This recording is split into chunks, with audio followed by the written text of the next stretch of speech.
Hello everyone. Today I'll guide you through the process of turning off Snapchat notifications swiftly. Let's get started. To begin, open Snapchat and access your notification center.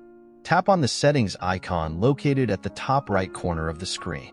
Next, scroll down until you find the Notifications option. Here, you'll be presented with various notification settings that you can customize according to your preferences. You can choose to disable notifications for stories, mentions, memories, and birthdays individually. If you'd like to disable all notifications at once, exit Snapchat and navigate to your phone settings. Scroll down until you locate the Snapchat app, then tap on Notifications. At the top of the page, you'll see an option labeled Allow Notifications. Simply toggle this switch off to deactivate all notifications from Snapchat.